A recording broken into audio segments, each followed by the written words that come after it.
Hi, this is Dr. John Bergduff. In this video, we're going to explore solving exponential equations. Now, if that sounds slightly familiar, we've already solved some exponential equations a little bit earlier on.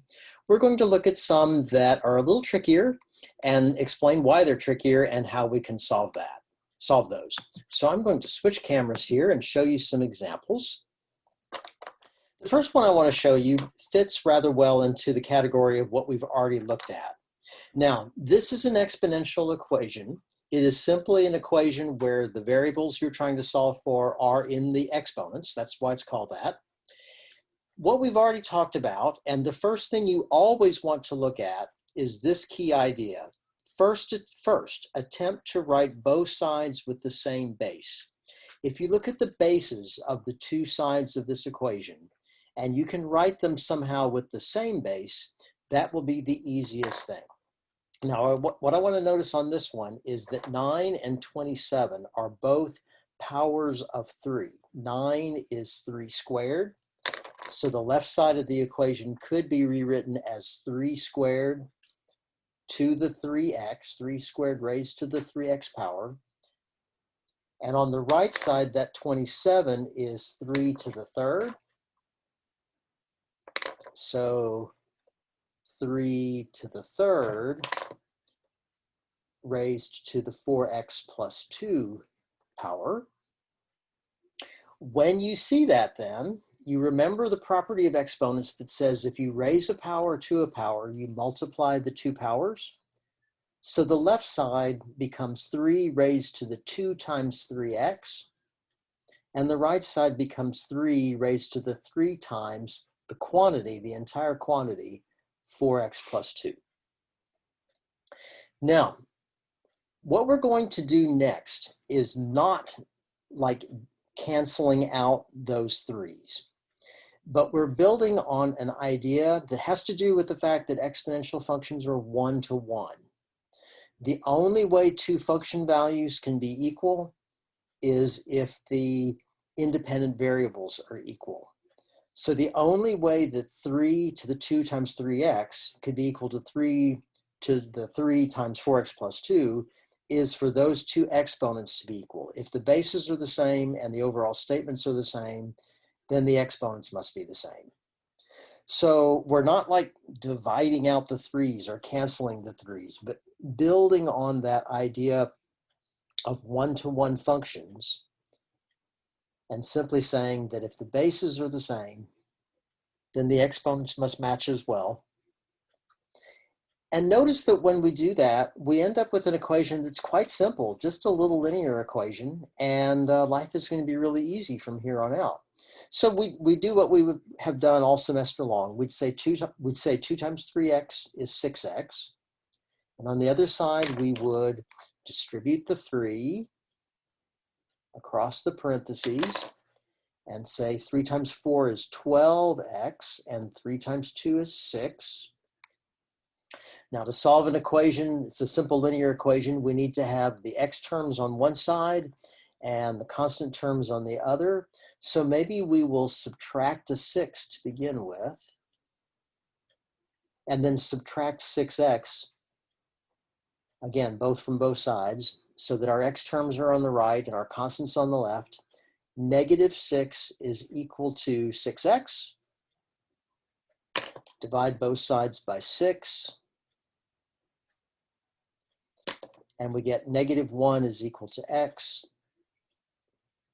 So the solution set simply contains -1. Now that builds on ideas that we already knew and works very straightforwardly, but there's an obvious problem. What if you can't write both sides to the same base? So here's another example. Looks not so hard. But the question here is simply this. If you can't write both sides with the same base, there's an alternative procedure you could use. You take a logarithm of both sides. So look at this equation here. 11 is the base on the left, and on the right you only have a 4, or a 4 to the 1. I cannot write 11 as a power of 4 or 4 as a power of 11, either one. So this is where I'm going to apply this trick.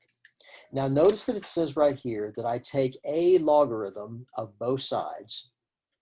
Now that can mean a logarithm of any base, but the wise thing to do is to pick a logarithm that our calculator is capable of handling, which would either be a common logarithm, logarithm base 10, or a natural logarithm, logarithm base e.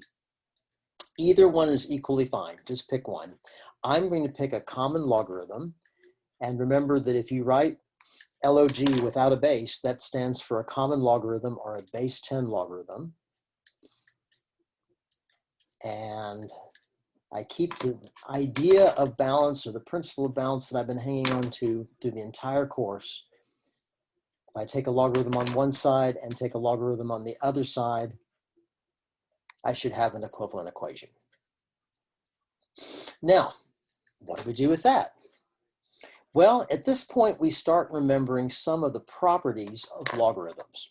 And I want to mention a property that I once called my favorite property of logarithms.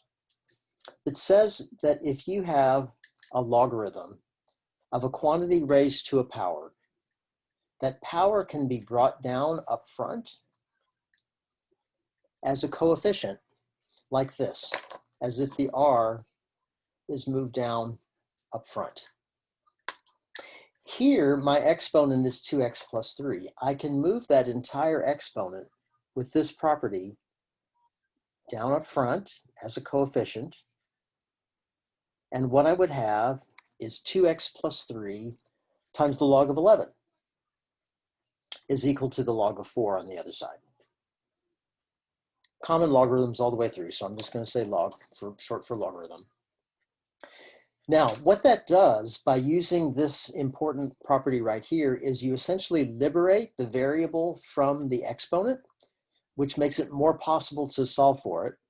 In fact, although this looks rather complicated, the log of 11 and the log of 4 are both just constants.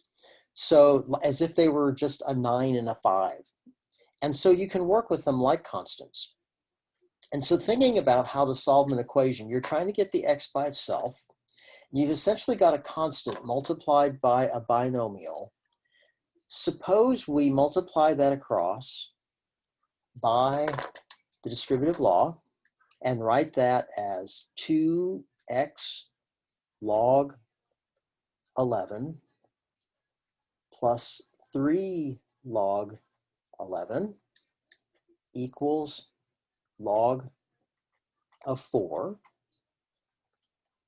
And then what I'd like to do is to isolate that x. What if I leave the 2x log 11 term on this side of the equation, but subtract the 3 log 11 from both sides? Like that. And then I'm trying to get the x by itself, and what I simply can do there, let me see if I can focus that just, oh, there's a little bit better. What I can simply do now is divide both sides by the log of 11. That is just a constant after all.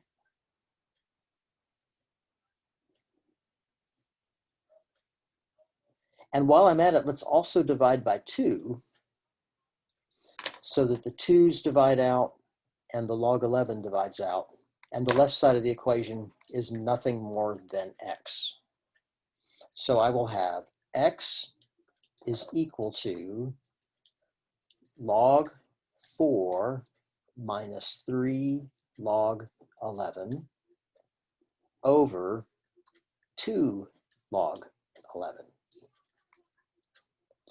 Isn't that the prettiest answer you've ever seen?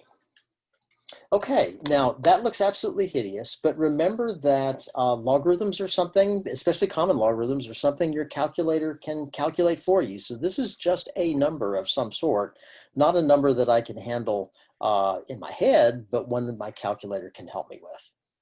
So what we're going to do at this point is, let's say we want a numerical value for this, and let's use our calculator and look at exactly how we would enter this. So I'm going to change the view a little bit here. I'm going to switch the camera, and then I'm going to share my screen. And what you should now see on the left is the expression that we were just talking about. And on the right, I've got my graphing calculator open so that I can show you how we would actually enter this. Actually, it's just a matter of pushing the buttons. So now, because we have a fraction, we want to make sure that everything in the numerator is grouped together. So the way I'm going to do that is I'm going to open a parentheses and put everything in the numerator in these parentheses. The log button is right here. And notice that it opens a parenthesis. So when I enter the 4, I've got to close the parentheses to complete the calculation of the logarithm, the log of 4. Then I subtract 3. Actually, your calculator will understand the multiplication. You can put the time symbol or you can leave it alone and just go immediately to 3 log 11. Again, notice you're opening a parentheses when you start the logarithm, so you got to close that out. Now again, you wanted everything in the numerator to be in parentheses, so I'm going to close the parentheses that represents the numerator.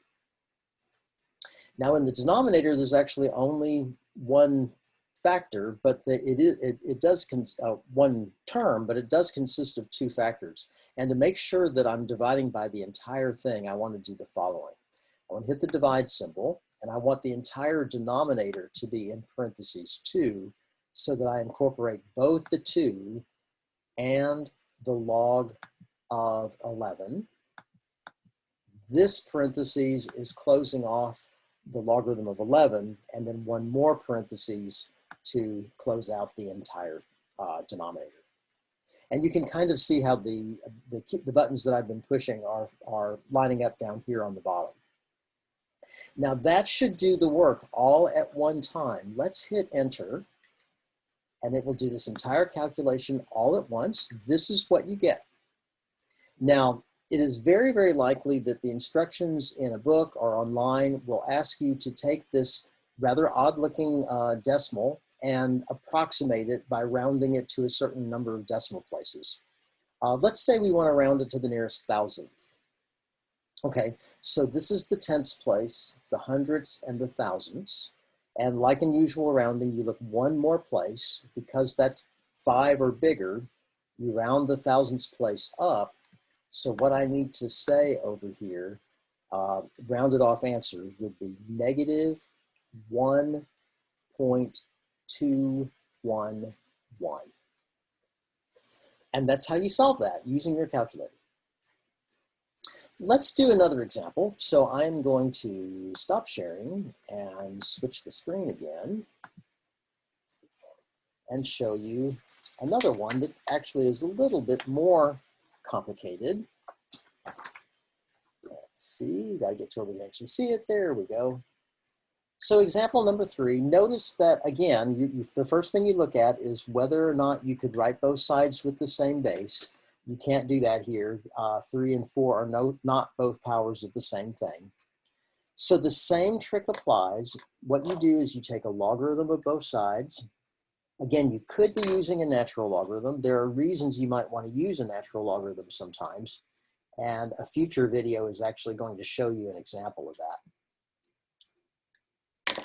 So being a creature of habit, I am just going to use a base 10 logarithm again. Like this. Take the logarithm of both sides. By that same property we were looking at, the exponents can be brought down up front as coefficients. And when that exponent comes down, we need to group it completely together. So it's x plus 2 in parentheses to keep that entire exponent. Log 3 equals, same thing on this side, x minus 3 log 4. And this ended up a little bit more complicated because notice that there are x's on both the left side and the right side. What we should do is clean up each side and then do some rearranging so that every term that includes an x factor is on one side and every term that doesn't is on the other side. So let's use a distributive law here once again and distribute the log 3 across the parentheses. We would then have x log 3 plus 2 log 3. Same thing on the right. X log 4 minus 3 log 4, like so. Now I'm going to gather all the x terms on one side of the equation and all the non-x terms on the other. So to make that happen, what I'd like to do is subtract that term from both sides. And that would look like this: x log 3 minus x log 4. On the right side, subtracting x log 4 would make that term add to 0 and go away. I also want to subtract this term from both sides. So when I subtract it on the left, the term will go away, add to 0. This term already was subtracted to the other side. So I have minus 3 log 4 minus 2 log 3, like that. Now, remember, we're trying to get the x by itself. We're almost there. Because I have gathered all my terms that involve x on one side, there's a common factor of an x on this side that can be factored out using the distributive law in reverse direction, so to speak. So you factor out an x on the left. Again, don't worry that these look weird. They are just constants, so the common factor of x can be factored out. Nothing happens on the right.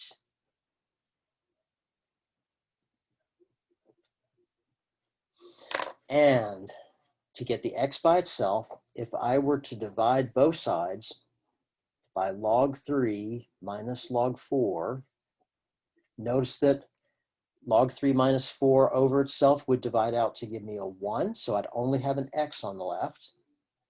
And on the right, I would have this rather messy looking thing, and that's okay. So x would be equal to all that. Just in the interest of cleanliness, I'm going to copy it over. X is equal to negative 3 log 4 minus 2 log 3. And remember, this looks terribly intimidating, but these are all just constants that I can calculate using my calculator, and that's what we're going to do. So we do some algebra to get the x by itself, and then we switch back over to our calculator. So let me do a little switching around again. Switch the camera, share the screen. And if I scroll down a little bit, notice that I have right here on the left exactly the calculation that I want to do. As I enter this in the calculator, everything in the numerator needs to be together in parentheses, as does everything in the denominator. So I'm going to open a parentheses and just enter it exactly the way it looks. The calculator does all the work for us.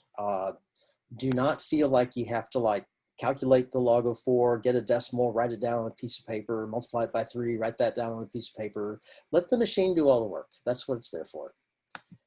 Minus 3 log 4, notice it opens a parenthesis, so when you input the 4, you have to close the parentheses to close off the logarithm. Minus 2 log, and then again you've opened a parenthesis, so you put in the 3, close the parentheses, and then you need another parenthesis to close off the entire numerator. So that's the numerator encapsulated in parentheses. Divide to get the denominator, and this also will have to be in parentheses, and it will be log of 3 minus log of 4, and don't forget to close the parentheses that represent the denominator, and hit enter, and you get this answer. I'm looking over here to make sure it's what I got before, and it is. Again, we're probably going to be asked to take that and round it off. If we round it off to the nearest thousandth again, tenths, hundredths, thousandths, one more place is a number, a digit that's below 5, so we'll round down, and the answer rounded off should be 22.094, rounded to the nearest thousandth. Okay, I hope that helps. Probably looks a little bit complicated and you'll need some practice, but it is actually pretty straightforward once you get used to it. I have one more example that I want to do for you. And this one is of a style and type that you might see in an application problem. I'm not going to actually do an application problem, but there are lots of financial equations where when all is said and done, you have an equation that looks something like this, where there's actually only one quantity raised to a power, and that's where the variable is, but there's some other extra terms. Actually, if you think just in terms of isolating this exponential factor first, everything will be fine. So you might recognize, for example, that it would make sense to add a 2 to both sides, and that would give me 3 times 1.05 raised to the x equals, if I add 2 to both sides, that would give me an 11. Then divide both sides by 3. So I'm attempting to isolate that exponential factor there. The 3's would divide out, and I'd get 1.05 to the x equals 11 thirds. Now this is an exponential equation, and it certainly is the case you can't see both sides being written to the same base. So take a logarithm of both sides. On the left, the logarithm of 1.05 to the x equals, on the right, the logarithm of 11 thirds. I'm going to leave that as a fraction. I'm okay with that. By that same wonderful property, the exponent can be brought down up front as a coefficient. So you have x log 1.05 equals log 11 thirds. And my goal again is to get the x by itself. So I divide both sides by log of 1.05.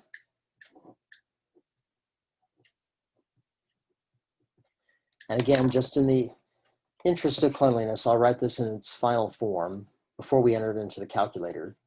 The log of 11 thirds divided by the log of 1.05.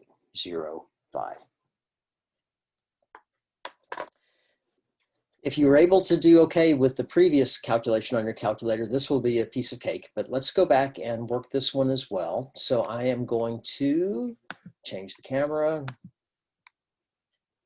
and share the screen. And you're back here on my calculator, and you'll see right here, this is exactly the calculation that we were looking at. So let's enter this into the calculator. Again, it's going to be a fraction. Now this time, however, there truly is only one factor in the numerator. It's not multiplied by anything or added to anything. So if you wish, you don't really need parentheses around the numerator this time. If you're fearful, put them in anyway. But we can say logarithm, a parentheses opens. We need 11 thirds. That's 11 divided by 3. Close off the parentheses, that's the numerator. Divide by, same story is true in the denominator. There's only one factor down there. All we really have to say is logarithm 1.05. Close that off, hit enter. This is the answer we get. Let's round that also off to the thousandths place, and I want to show you technically how that should be done. This is the tenths place where the 6 is. This is the hundredths place where the 3 is. The thousandths place is where the 0 is. Notice that the next place is a 0, so we're not going to round up. You don't actually need that 0 that follows the 3 to communicate the value, but generally we would include it when we're talking about writing a rounded off answer, because this just communicates to people that we're aware that when you go to the thousandths place, it does round to a 0. So we technically should include that 0 right there. Okay, that's a little brief introduction to solving exponential equations, including some tricky ones where we had to use logarithms to help us out. I hope that helps.